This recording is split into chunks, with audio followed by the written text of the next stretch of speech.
Welcome. This is Peter Winnick. I'm the founder and CEO of Thought Leadership Leverage, and you're joining us on our LinkedIn Live today, so I'm really excited about that. I've got two amazing guests that I'm also glad to call friends. So let me start with Ryan McCarty. Ryan and I have known each other 5-ish years, something like that. Maybe even more. Maybe more, yeah. I don't know. Actually, you were the motivation for my beard way back when at South by Southwest. But I've got clients that don't shave. Why don't I do that? So That's right. You're welcome. You're welcome. So Ryan is the co-founder of A Culture of Good and the co-author of a book called The Culture of Good, as well as a bunch of other things that we'll get into. My other guest is a old dear friend. Mark and I go back 15, 17 years or so. Mark is trained as a psychiatrist. He's written 11 books. He's part of the MG 100. He's one of the smartest, most insightful, amazing human beings on the planet. I am proud to call him a friend as well. So that are the more compliments that I've given to human beings in the last 5 years. So you should be happy about that. And it was sincere.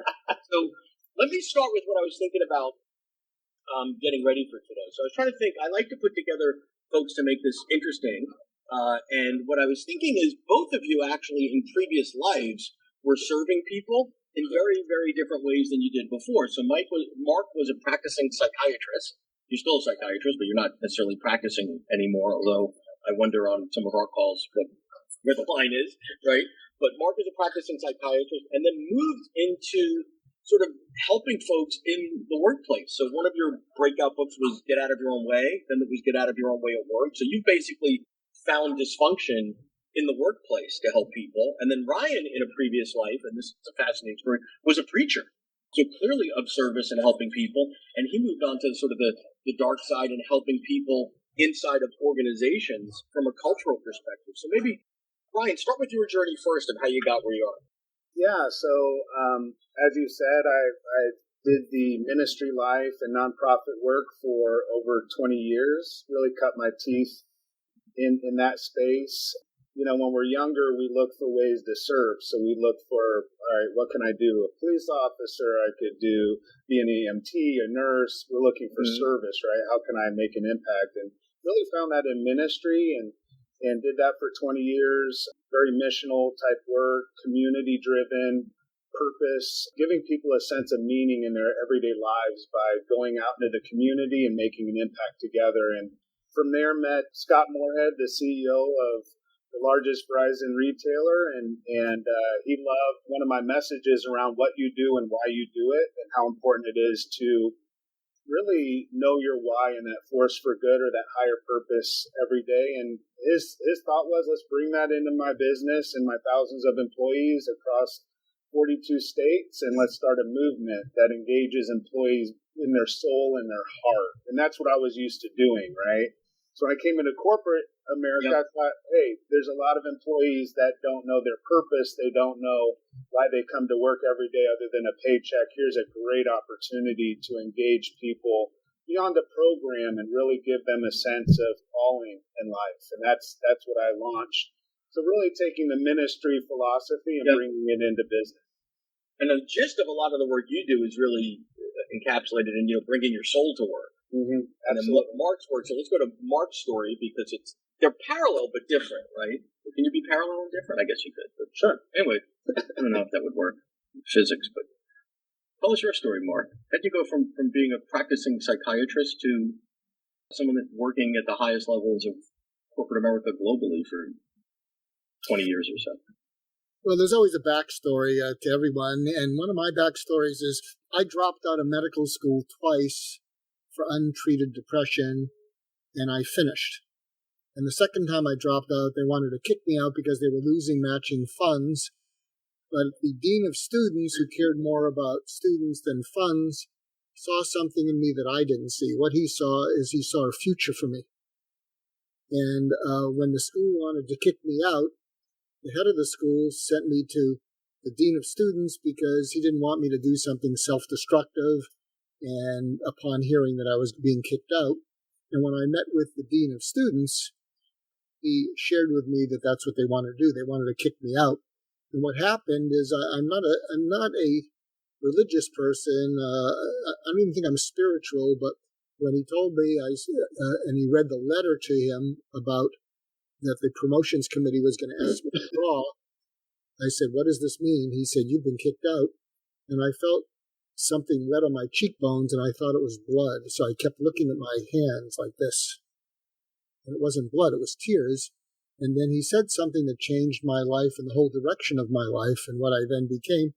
He said, "Mark, you didn't mess up because you're passing everything, but you are messed up.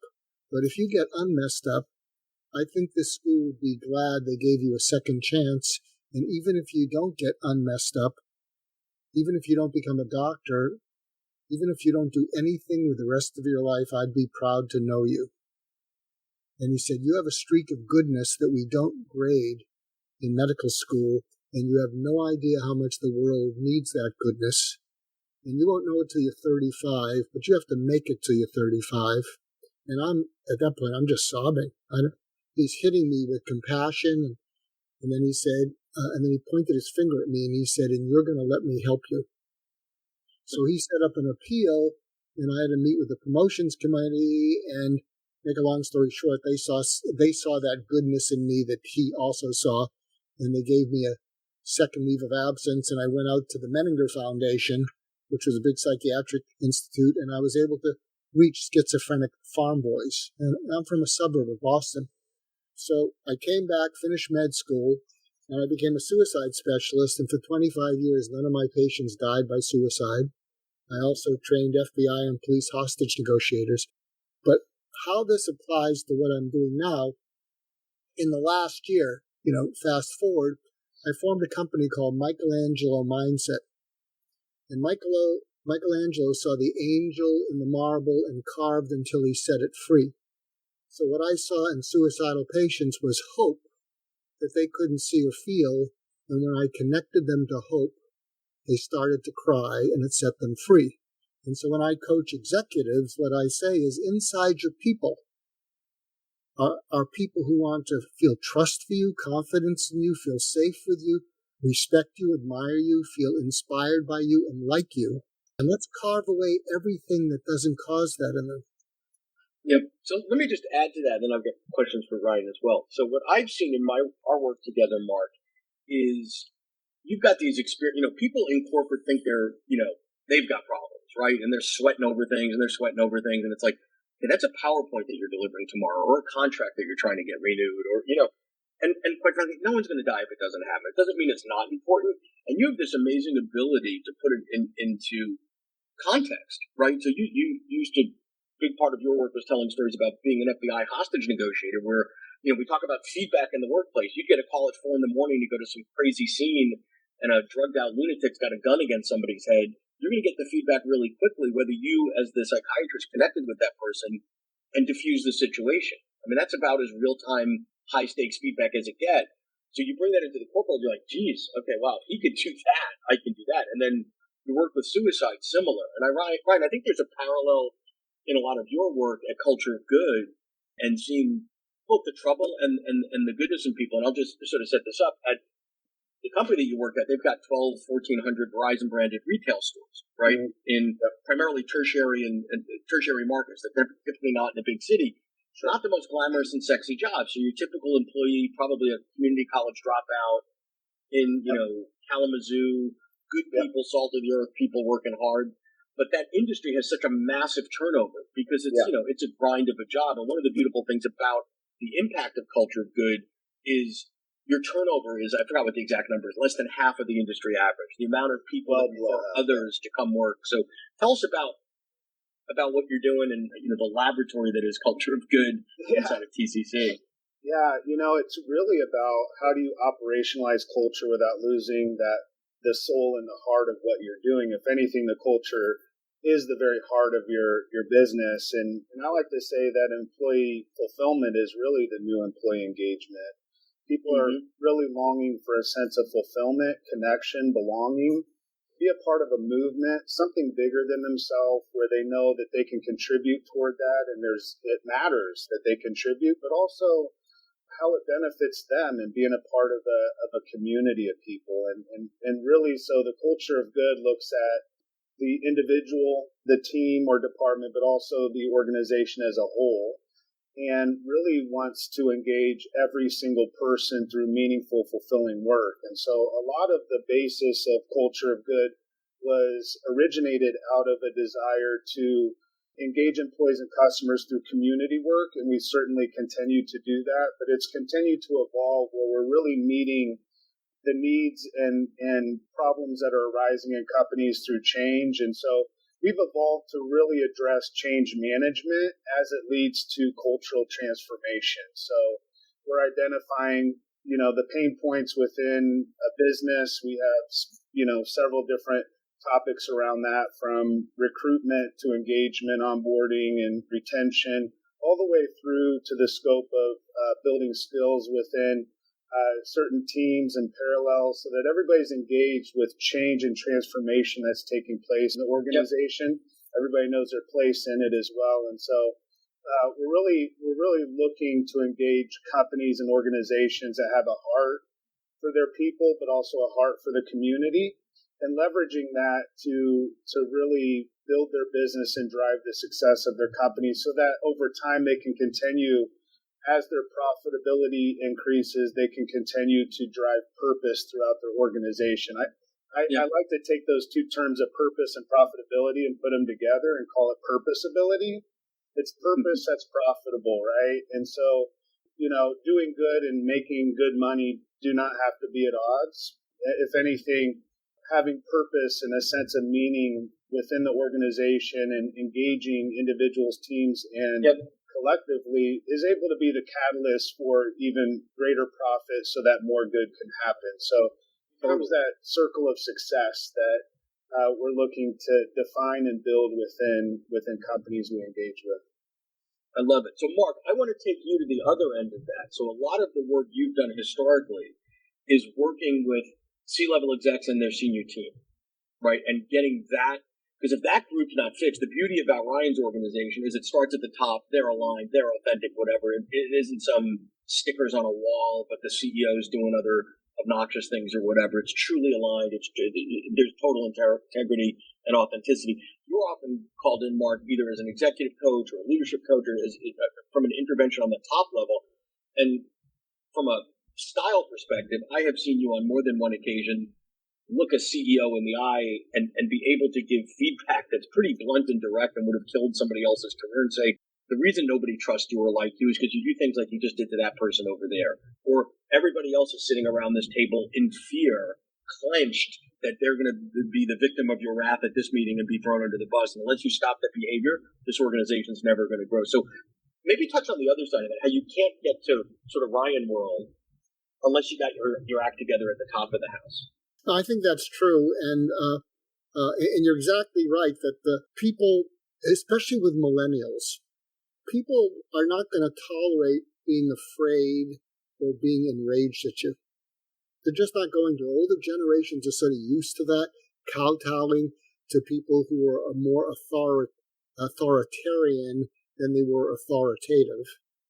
And so what I also believe, one of the ways you convert people over is you share analogies and stories that are kind of riveting. So something else that I did in my career is I did house calls to dying patients. And sometimes at the 11th hour, or 11:30, if you will, I tried to help them make peace with their lives. And I remember one person, and I share this story with some of these CEOs I've seen, and I said, I saw this person. He was beloved by the world. Hospitals were named after him, but he had multiple marriages, so his personal life was kind of a shambles. And I remember I was seeing him, and I said, you look like crap, and I don't think it's because you're dying. You've been dying as long as I've known you. What's going on? And he looked at me and said, I don't think I've ever done anything important. I said, are you kidding? You got a hospital named after you? You got millions of people who adore you? And he looked at me and he said, don't con a con man, especially when he's dying. I've got all the love that money can buy. And that's all it's worth. And right. And he said, maybe, just maybe, I outsmarted myself. And this is where I bring it to the CEOs. And then he said to me, everything I thought was important isn't. And everything I thought was unimportant is. And I've run out of time. And so stories... Is part of what you're saying, Mark, that millennials have that piece of it right? Because it's better that he had that sort of breakthrough on his deathbed than not. But with not a lot of time left, it would probably be better to have that perspective at 25 or 35 than 75 or 85. Yeah, absolutely. Something I said, and I'll try and go through this quickly before we got on, is something I'm now calling the 4 horsemen of alienating millennials. And, because I hold a mirror up to these high potential leaders, but these are the 4 things that they strike out on. The first thing is they talk over or at people. That's the first thing that's a blind spot. The second is they don't listen to other people. The third is they don't understand how 1 and 2 can be negatively affecting the people around them.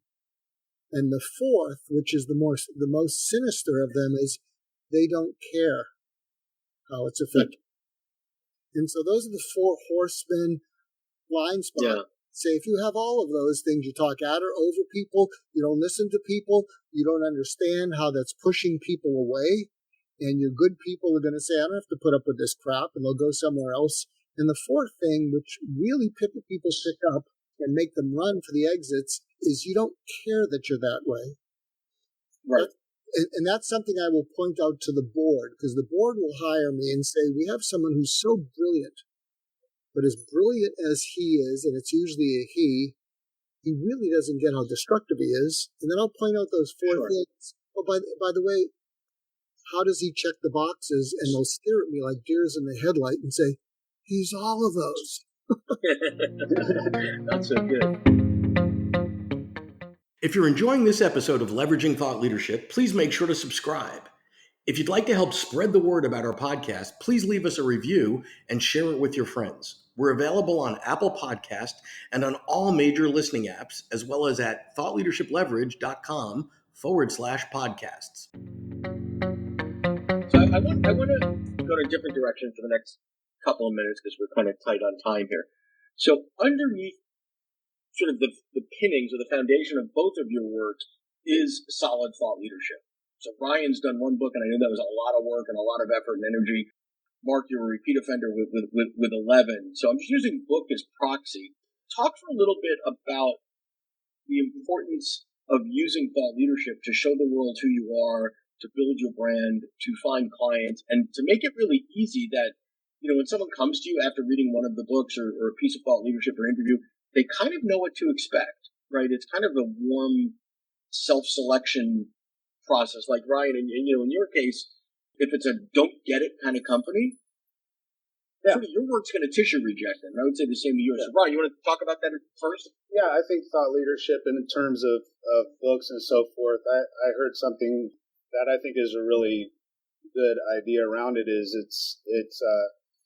it's really not true unless it's written down, right? It's not fully communicated unless it's written down. Like we build trust with our brand and what we believe when we're willing to put it out there on paper.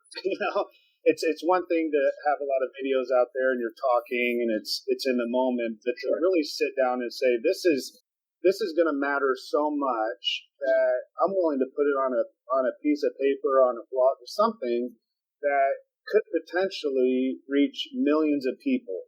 And I think being able to have that type of leadership and being ahead of the curve because all of us have written or read a book at some point and one chapter stands out to us. There's plenty of business books out there. And so what we wanted to do with Build a Culture of Good, I've got it right here, with Build a Culture of Good isn't just simply to give a bunch of pointers to people on how to do that, but to really share the heart and soul of the business and why we do what we do.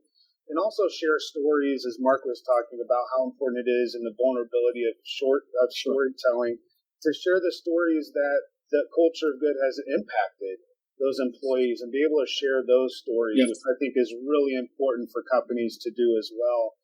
Companies can be thought leaders within their industry when they stand out and they really position themselves as a forward-thinking, progressive type business, but they also have to share the stories internally of the impact, because that's really what the business is about. And so, we wrote the book, and then at the end of each chapter, I think what's really unique about it is that there's several questions that Scott and I, so we wrote this together as really a conversation of sorts. And at the end, there's questions that leaders can ask themselves, but also they're really great conversation starters for leaders to talk to their team and say, all right, why does this matter? When was the last, I just picked one out here. When you define your cause effort or your force for good, are you meeting the trends of your customers and employees? Like, are you doing community work just because you want to do it, or is it meeting the passion of your employees and your customers as well? So very thought-provoking ideas and questions in there for people to really take a self-assessment. And I think that's really what thought leadership really is able to ask, the curious questions that lead people to think for themselves and to ask questions of themselves and really go beyond what they thought was possible. And so I think it's really valuable to have a book out, to have been writing. Peter, you encouraged me to write 2 or 3 blogs a week. I have not been doing that recently, but during that time, I evolved as a person as well. And so I think as we help others, we help ourselves in that way also. So, Mark, talk about, you're a thought leadership machine. The sheer volume, forget the quality, forget that the quality's high, but just the massive amount of volume in so many different formats and podcasts and books and videos. What's underneath that? What drives that? And how does, how much of it is cathartic and how much of it is great to separate you from the pack? Well, something I've been doing since, because I was a medical doctor. Medical doctors by nature are not necessarily writers or authors. But when I finally finished medical school, the day I graduated, I took out a little crappy journal and I wrote my first sentence, and it said, "I can't believe I made it through. They've released the crazy person." That was 1976. I'm on volume 255, 45,000 pages. And what happens is, after this, I'm going to write down some of the things that Ryan has said because they're so helpful. And so what I do is I just keep writing things down, and then when things seem to connect with each other, I say, well, geez, that's a blog, or gee, I can't get this out of my mind, maybe that's a book. And so something I would say to you, if you're watching or listening, you say, I don't have the time to read. I've heard that Bill Gates and maybe Warren Buffett, they read 2 to 3 hours a day. And someone once said to me, you're an idiot to not read books from thought leaders because they're taking the time to distill the best of what they know in something that you can read in 5 or 6 hours. And you can try and find out on your own in a hit or miss way, and it might take you months or years or never, but they're distilling the best of what they know in a way that's understandable. I love the format of Ryan's book. Something that I will mention, I'm happy to give you a blurb because of even just that question you asked. And what I would say is, the best insight is the hidden in plain sight, counterintuitive, but intuitively correct observations of life.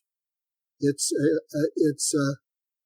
counterintuitive because you'd say, I never would have thought of that, but that would work.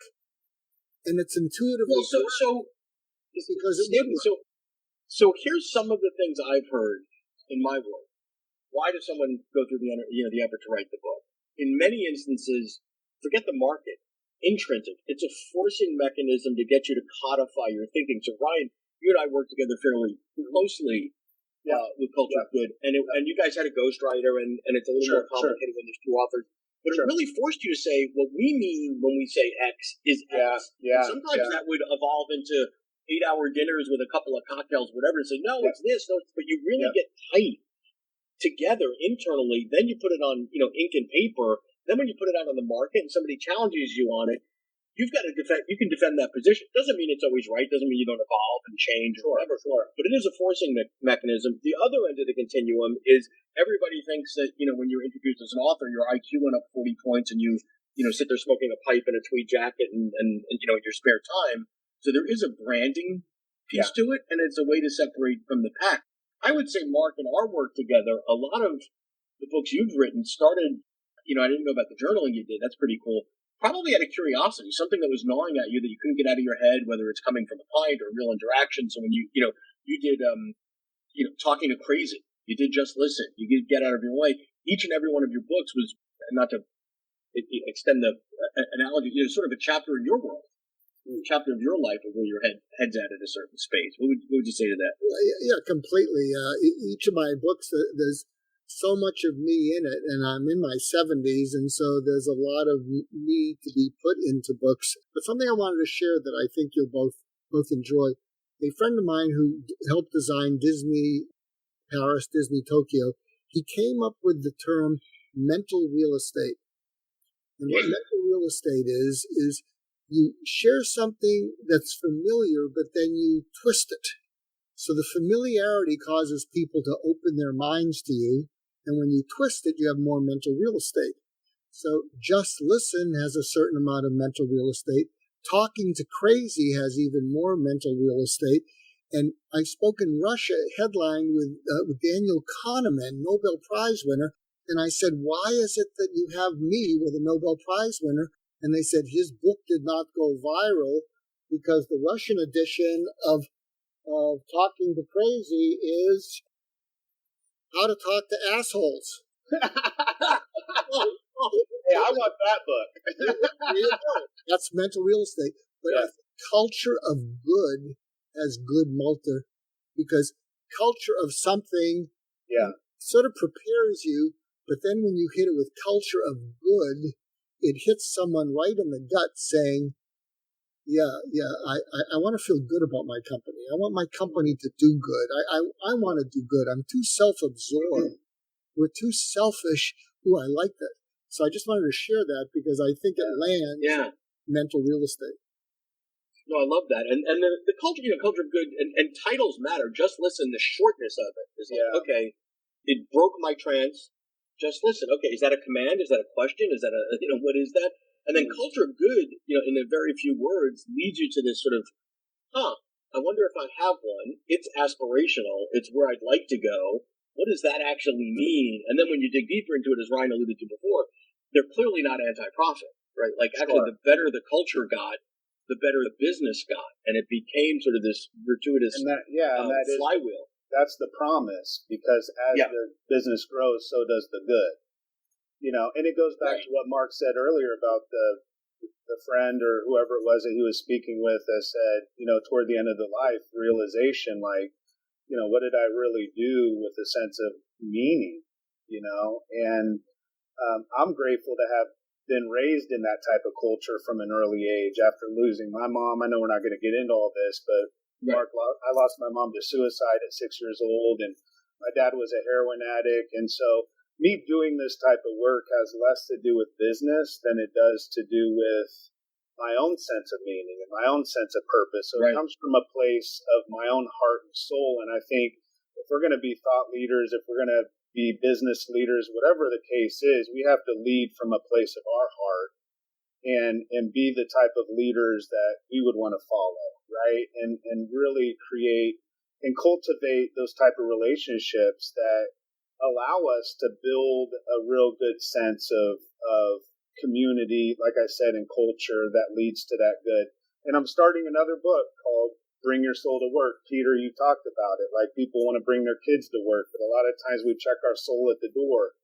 We have to fit into the construct of work, and we lose. Well, what I love about that, Ryan, from a generational perspective, is I'm a Gen X. I'm on the older side of Gen X, but Gen X still, right? Yep. Is, when I was coming up, my first couple of jobs, the mantra was, whether it was written down or not, it was clearly understood, check your baggage at the door. I mean, literally, I can remember those words being used by leaders to someone, oh my God, how come Sheila, the receptionist, is crying? Well, her mother just died. Okay, well, check your baggage at the door. Somebody's going to answer the phones.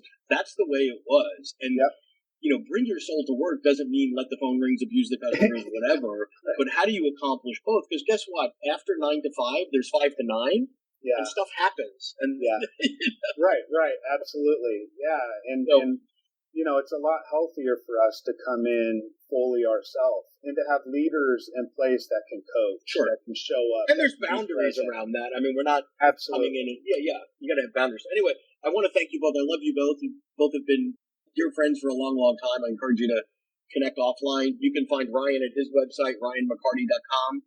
Mark, you got your fancy QR code there? There we go. You Gen Z. That's my link code. Thank you. And you can find Mark anywhere online if you Google him or his books or his blog or all his other stuff. I encourage you to follow both of these guys, read their stuff, check them out. Lots to learn from both of them, and more importantly, they're both real and good people. So thank you both. Thank you so much for having me.